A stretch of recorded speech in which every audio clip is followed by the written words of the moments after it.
Hello everyone, welcome to Bajirao IAS Academy's daily newspaper analysis. So today is 15th December 2025 and today we have some very important topics from different newspapers. So one by one we'll be discussing all these important topics in detailed and in-depth manner. So the first topic is about India and Ethiopia relations. Now from the syllabus point of view, this could be very important for General Studies paper 2 for your mains examination. And for the prelims examination also, it is very important. Now let's first understand India and Ethiopia relations in detailed manner. And you could see on the map that this is where Ethiopia is located in the Horn of Africa. So therefore, this is the location of Ethiopia itself is very important and very crucial, right? So in fact, it is located within this Horn of Africa. Now let's understand why it has been given in today's The Hindu newspaper. What is the significance?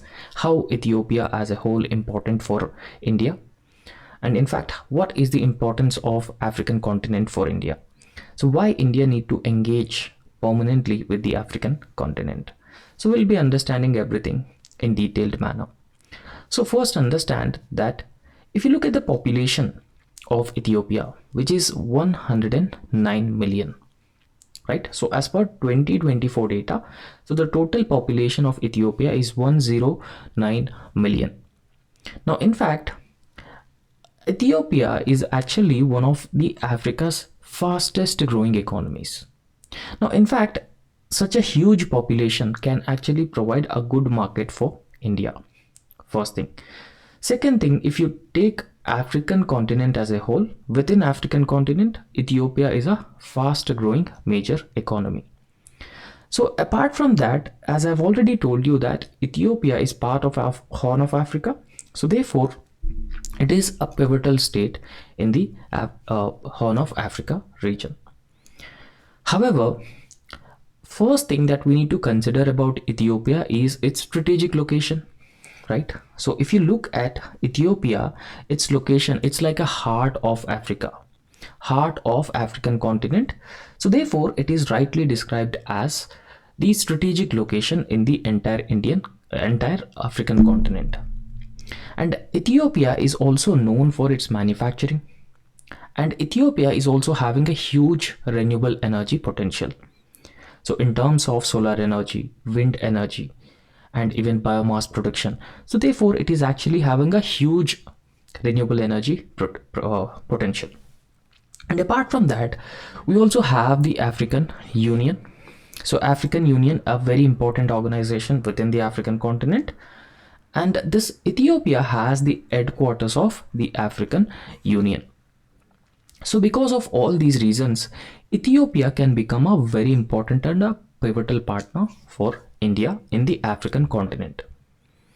However, a few other things that we need to understand about Ethiopia is Ethiopia recently joins BRICS grouping.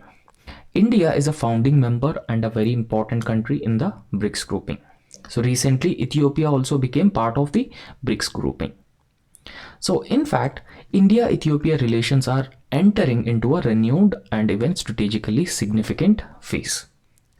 So because of all these factors, Ethiopia is very important for a country like India. Now let's understand what is the strategic significance of Ethiopia for India. We need to study this in 4 different dimensions. The first dimension is regional stability. The second dimension is the geopolitical importance of Ethiopia for India. The third dimension is energy security for India. And fourth dimension is market access. So we need to study this in 4 different dimensions.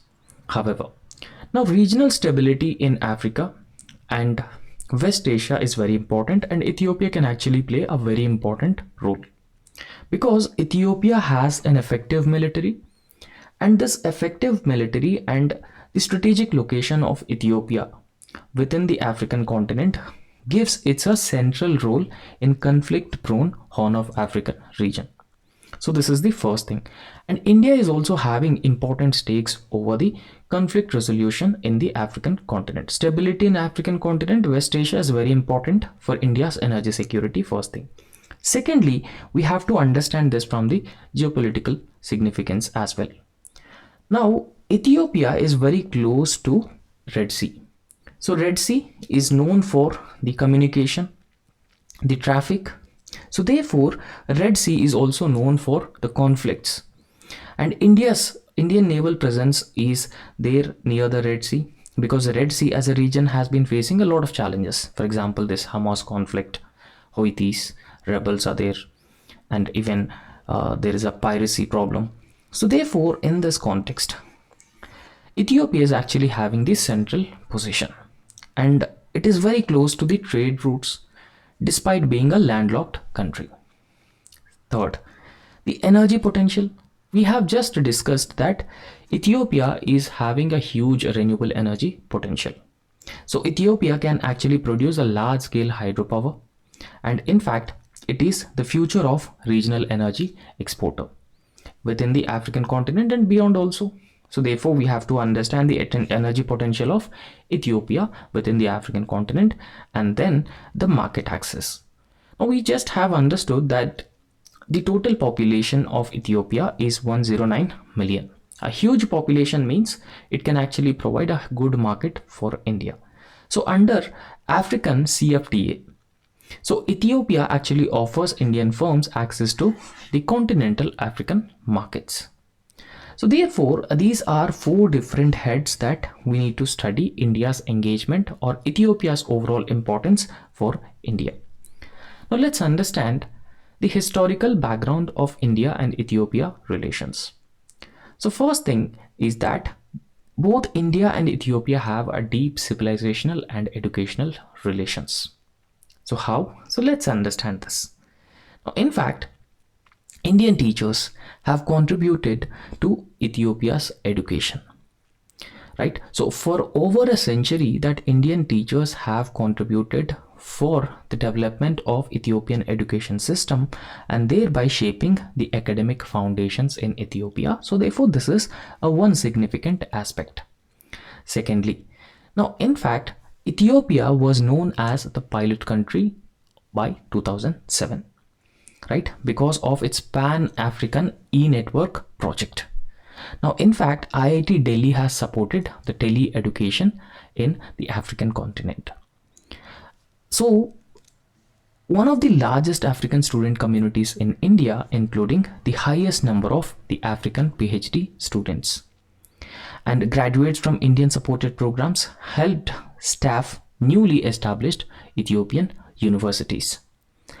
And in this context, the digital education between India and Ethiopia, vocational training, university partnerships, and even expanded scholarships. So these are the new areas where India and Ethiopia can collaborate.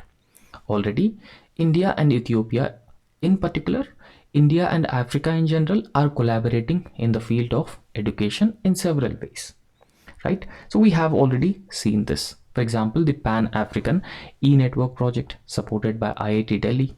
Indian teachers laid the foundations of Ethiopian education system, and even one of the largest student communities, African student communities in India, are from Ethiopia, right? Now you can also see why Africa will become a prominent player in global geopolitics, because Africa itself having certain advantages. So because of those reasons, Africa can become a very important factor in the global geopolitics. So we need to look at from different perspectives. For example, the mineral security, energy security, demographic dividend Africa is actually having, and other different potential. For example, if you look at the demography, Africa is known as demographic powerhouse, and the population of African continent will further increase in future.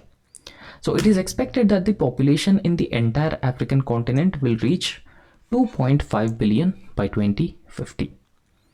And the demographic dividend. So Africa is going to have the youngest workforce globally. So this is another major reason why Africa is important. And now the world is looking for the rare earth minerals or critical minerals. And in fact, Africa can be a potential supplier of these rare earth minerals and critical minerals. These minerals are very important for different industries, electric vehicles, renewable energy generation, for all these reasons. And 30% of world mineral resources are found in African continent alone. And apart from that, we should also look at from the energy security perspective as well, because several African countries are known for the crude oil, natural gas reserves. And in fact, the key for global security and stability as well, because the second highest region for the armed conflict. And in fact, 60% live in poverty, but reform show a promise. So because of all these factors, Africa is going to become a prominent player in the global geopolitics. For India also, Africa is very important from different perspectives: energy security, demographic dividend, market access, its geopolitical importance. And India is the leader of the global south and for south-south cooperation. And Africa itself has not got any country in the United Nations Security Council permanent membership. India is also looking for a permanent seat in the United Nations Security Council. For all these reasons, Africa is very important for India. Let's understand the economic and investment cooperation between India and Ethiopia in detail. So, in fact, India has been regularly extending lines of credit to Ethiopia, right? So, line of credit from 2006 crossing 4 billion US dollars. So, earlier, the India and Ethiopia, so both these countries have heavily and excessively focused on few areas. For example, agriculture. So agriculture was the traditional domain where these two countries have focused on, but now this cooperation has been further being diversified to include other areas such as mining, pharmaceutical, agro-processing, light manufacturing. So these are the new areas that are given a new focus in India and Ethiopia cooperation. So if we talk about mining, so Ethiopia is known for gold, critical minerals, rare earth minerals. They're vital and very important for India's renewable energy generation ambits and India's industry. And even if we wanted to generate semiconductors also, the rare earth minerals are very important. Previously, we have understood that China has dominated the rare earth minerals production and processing. So India can no longer dependent on China for rare earth metals. So therefore, we need to diversify our dependence, or we should become self-reliant in production of these critical minerals. So one such option is Ethiopia, a sustainable option. Secondly, now India is the largest producer and exporter of generic drugs. So generic drugs which are generally affordable in nature. And India is one of the largest exporter of these generic drugs to the African continent. So therefore, India and Ethiopia are also strongly cooperating in the area of pharmaceuticals. Now we can say that India is a global leader in the pharmaceuticals because India is having the advantage. So therefore, they are collaborating on this arena. And agriculture, which is the traditional domain of cooperation between India and Ethiopia. Now, agriculture, where majority of the people in both India and Ethiopia have been engaged in the agriculture, it is very important to increase the incomes of the people who are dependent on agriculture sector. So how it can be done? It can be done through revitalizing the food processing industry. Focusing on food processing industry will help increase the incomes of the people who have dependent on the agriculture sector. And then manufacturing is also another very important area where both these countries are focusing on increasingly. And India is also providing all necessary support, assistance for capacity building. Right? So these are the important areas where these two countries have been increasingly cooperating on. Now, Indian Embassy's mining survey has identified commercially viable opportunities despite the regulatory and logistical constraints which are existing. And Ethiopia has also been providing a duty-free access to India under the tariff preference scheme. Now, in fact, this could further boost the export-oriented manufacturing in India. So this is how India and Ethiopia are cooperating on economic and investment front. So let's understand the defense and security cooperation between India and Ethiopia. So this is another very important area of collaboration because of the strategic location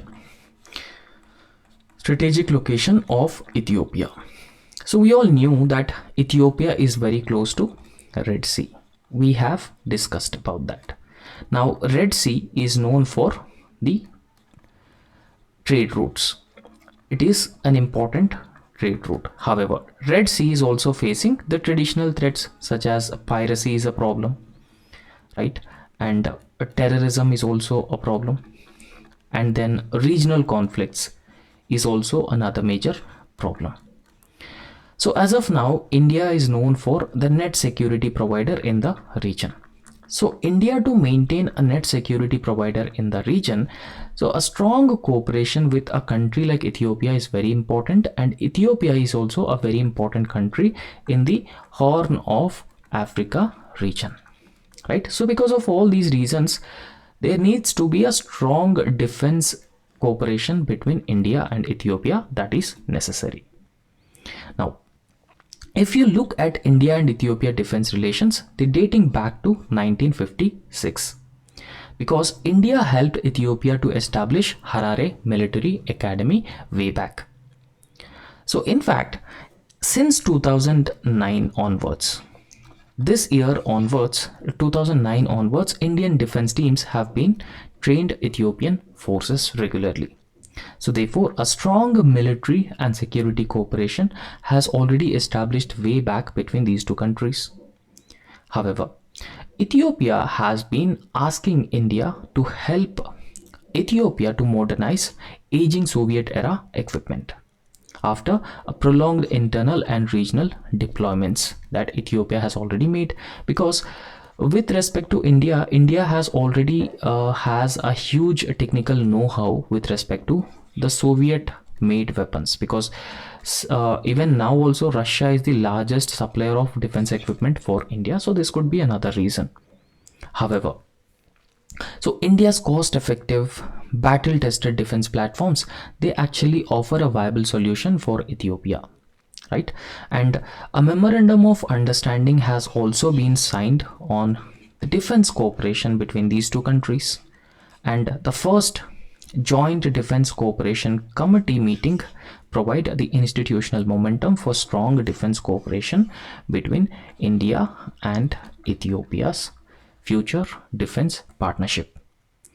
So in fact, whatever lines of credit that India has offered to with Ethiopia, so Ethiopia has responsibly repaid those lines of credit, and it strengthens the prospective of a new defense related lines of credit for Ethiopia, right? So these are the areas of strong security and defense cooperation between India and Ethiopia. So what are the defense areas? So it's started in 1956, and from 2009 onwards, Indian forces have been providing training to the Ethiopian security forces, and Ethiopia is also asking modernization of its Soviet era weapons, because India is already having the weapons, technological know-how and everything. And even a memorandum of understanding has also been signed to establish a joint defense cooperation committee to further strengthen the defense cooperation between these two countries. And even Ethiopia is a responsibly repaying the lines of credit that India has been extended so far. However, if we talk about the multilateral and diaspora linkages, now in Ethiopia there's a 2,500 strong Indian diaspora, and they are playing a very important role in strengthening trade, economic, investment, soft power related relations between people to people ties between India and Ethiopia. And apart from that, both India and Ethiopia are members of the BRICS grouping. India is a founding member of BRICS grouping. So however, Ethiopia has newly become member of BRICS grouping in the year 2025. Both these countries are also members of the G20 grouping and even the largest South-South cooperation as well. So therefore, it is expected that Within African continent, Ethiopia can actually offer India a large scale opportunities. So what opportunities that it can provide? For example, critical mineral resources. And then energy security is another dimension. A strong people to people cooperation, diaspora, and its important geopolitical location, and then its market access to Indian products, and defense cooperation between India and Ethiopia. So these are important areas where India and Ethiopia can further strengthen their cooperation in future as well. Right. So I hope you have understood this topic, and the next important topic is methane emissions in India, and a very important article has been given in the Hindu newspaper. So let's understand the status of methane emissions in India, the potency of methane as a greenhouse gas to cause global warming, and how to address this problem of methane emissions, how to maintain a comprehensive data. Everything will be understanding in detail. So let's understand about some basic details about methane. Right. Now, if you look at methane, it is a potent greenhouse gas. There is no doubt about that, because it may cause 25% of the global warming. Right. So 25% of the global warming is not a small number. This 25% of global warming is caused by methane alone. So therefore you can imagine the potency of the methane. Secondly, so 40% of methane is a natural emission. Right. So natural emission of methane is around 40%, and anthropogenic emission of methane is a 60% of the total methane emissions. Now, agriculture is one of the major emitter of the methane, because agriculture is alone emitting 40% of methane. So livestock has been contributing for 32% emission of methane, and rice cultivation alone has been contributing for 8% of global methane emission. And fossil fuels, they are also a potent emitters of the methane. Right. So how much fossil fuels have been emitting? 35% of methane is emitted by fossil fuels. In this 35%, 23% is emitted by oil and gas extraction, and 12% is by rice cultivation. And the other important factor is India is the third largest emitter of methane globally. Right. So now, in this context, what this article has been discussing, what is the key concern? So let's find out, let's understand this. Right. So the first thing is that methane is a potent greenhouse gas. So there is no doubt about that. Now, in fact, methane is 84 times more powerful than the carbon dioxide. So we all knew that carbon dioxide is a greenhouse gas, but methane is 84 times more potent than the carbon dioxide over a 20-year period. So therefore you can imagine how dangerous methane is as a greenhouse gas. However, methane is commercially very useful and valuable as CNG, because CNG is used in transportation, and methane is also used as a cooking fuel, and then methane can also be used in power generation, and methane is also a major driver of near-term global warming. So there are the positive sides and the negative sides as well with respect to methane. However, in India itself, around 15% of total methane emissions, they originate from waste sector. Now, primarily from the open landfill sites and then the dump sites.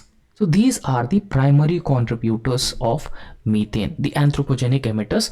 Now we'll be discussing the emission of methane by these landfills and open dump sites in India. However, it is a very well-known fact that methane is already also emitted by agriculture, fossil fuels. Now, apart from that, the open landfill sites also emit a large amount of methane into the environment. Now, let's understand methane from waste and why it matters. why emissions of methane from the landfill dump sites is important or is significant to understand here. So methane is generated through anaerobic decomposition in the absence of oxygen of organic waste in landfill. Now, in fact, this is the very same natural process that takes place which creates fossils, natural gas are active in modern dump sites. However, poorly managed landfills across different cities in India, for example, Ahmedabad, Delhi, Bangalore, Hyderabad. So it leads to an uncontrolled methane leaks, fires, air pollution, and even the worst climate effects. Right? So this is because of poorly managed the landfill sites.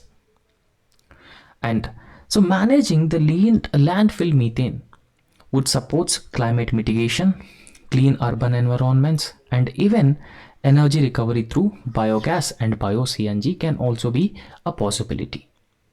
If we carefully manage the landfill and the methane which is emitted by those landfills and dump sites. So it is having all these advantages and benefits. However, there are some challenges in data and monitoring of the landfills and dump sites which actually emit methane. Now, India traditionally dependent on the traditional estimation models of methane emission, right? So India historically relied on model-based estimates using waste volumes and even baseline assumptions. So let's understand the limitations of these traditional estimation models. The traditional estimation models limitations including infrequent updates about the methane emissions. Secondly, aggregated state level data or outdated data available about the methane emissions from these sites, and inability to identify the specific emission hotspots to target initiatives which aimed at reducing the methane emissions from those landfills or landfill sites or dump sites. So there existing some ground level monitoring constraints also in this context. So what ground level monitoring constraints are existing? Because so in order to manage the emissions of methane from these landfill sites, it requires expensive equipment, a skilled manpower, and even continuous maintenance. So therefore it could be a major challenge. Secondly, logistically, it is very difficult to scale across India's large and informal waste sites also. These are the disadvantage of traditional estimation models of methane emissions across India. However, recently, some key developments took place. So what key developments took place with respect to monitoring of the methane emission sites across India?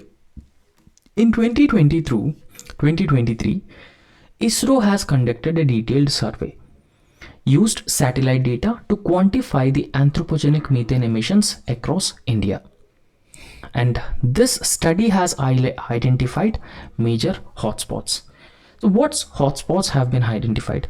Pirana, which is in Ahmedabad, and Gajiapur, Deonar, and Kajurmarg in Mumbai region. So these are the potential hotspots of methane emissions. And these findings from ISRO have led to what?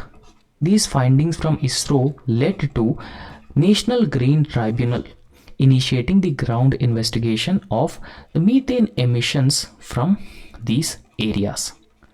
So thereby controlling the methane emissions, particularly the anthropogenic methane emissions from these landfill sites. Now in this context, what should be the way forward to control emission of anthropogenic methane from these landfill sites? Firstly, there needs to be an expanded satellite monitoring, and that should be extended to all major dump sites across India to ensure a regular monitoring of methane emissions, because we have understood that methane is a potent greenhouse gas. So therefore it is important to safely and carefully manage the waste, the landfills, dump sites to reduce the methane emissions substantially. Secondly, establish on-ground validation systems in all metro cities.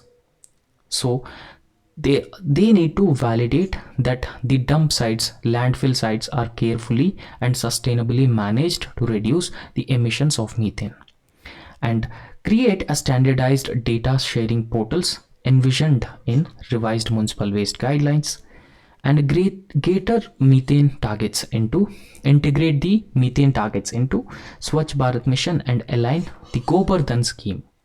For example, Indoor's bio-CNG plant has been using municipal waste, which has been generating waste from energy, right? So from waste, energy is being generated, and that is the objective with which this Gobardhan scheme has been launched.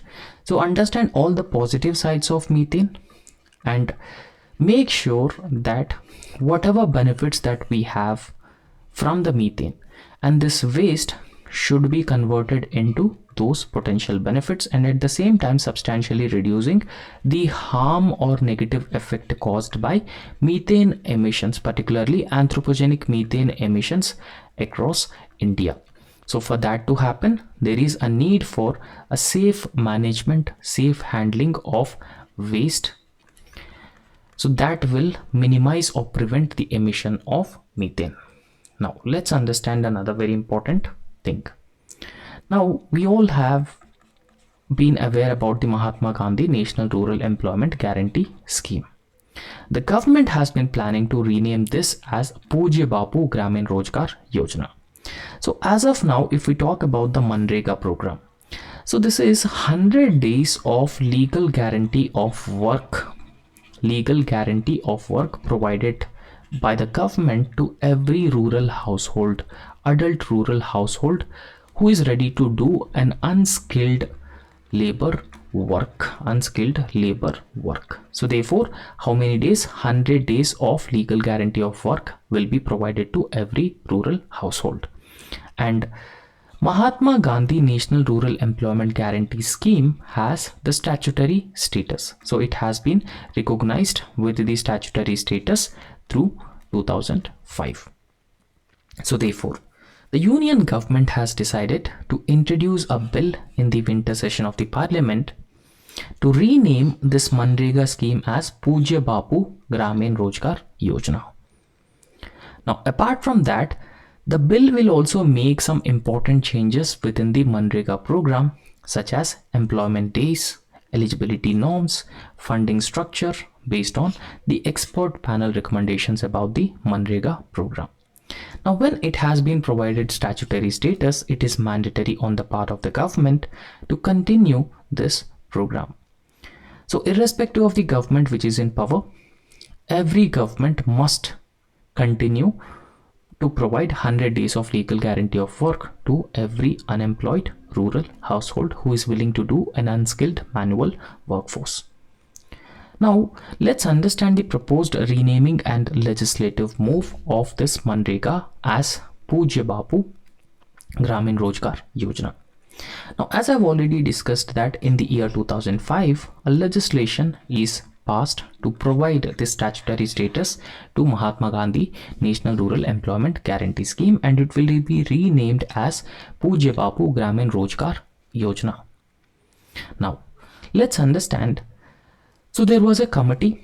So that committee has been appointed, and based on the recommendations of the committee, along with renaming of Manrega scheme, some important changes will also be made, and this will be introduced into the winter session of the Parliament to change the name and to change the structure of the Manrega program.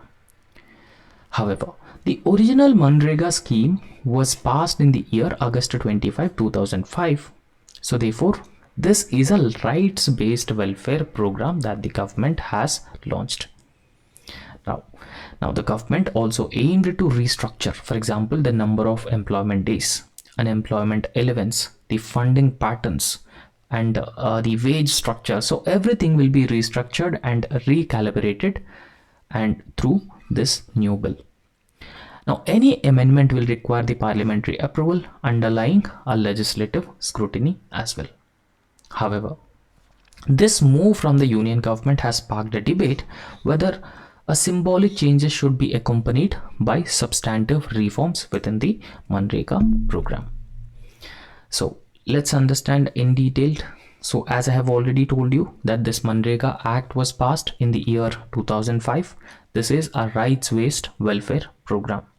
The cost sharing is, as of now, the central government is providing 10% and state governments have been contributing 10% to the Manrega program, and the targeted group including all men and women who are adult and every household who is ready to do an unskilled manual workforce in the rural areas. And it also provides unemployment allowance if the concerned agency is not able to provide employment within 15 days after the employment has been sought by any individual in a rural area. The nodal ministry is Ministry of Rural Development. So what is the objective? The objective is providing 100 days of legal guarantee of work to every adult household who is willing to do an unskilled manual labor force. So therefore, if you look at the Manrega program, it provides employment guarantee of 100 days and it also provides work assurance.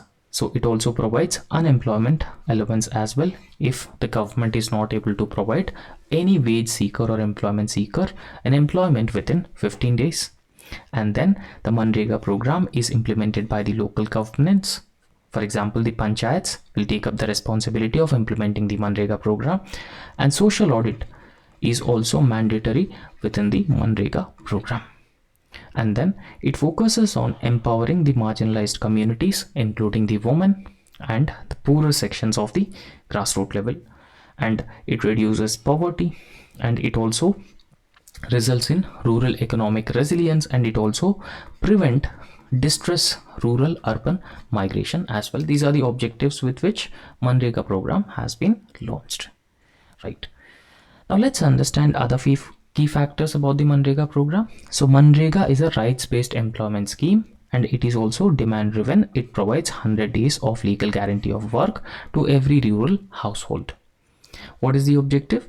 The objective is providing livelihood security to every rural household, and apart from that, preventing the distress rural urban migration, empowerment of the marginalized sections of the society, and also ensuring that there is an economic resilience at the grassroots level.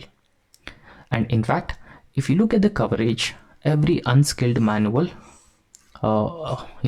it covers every rural household who is an adult member who is willing to do unskilled manual work.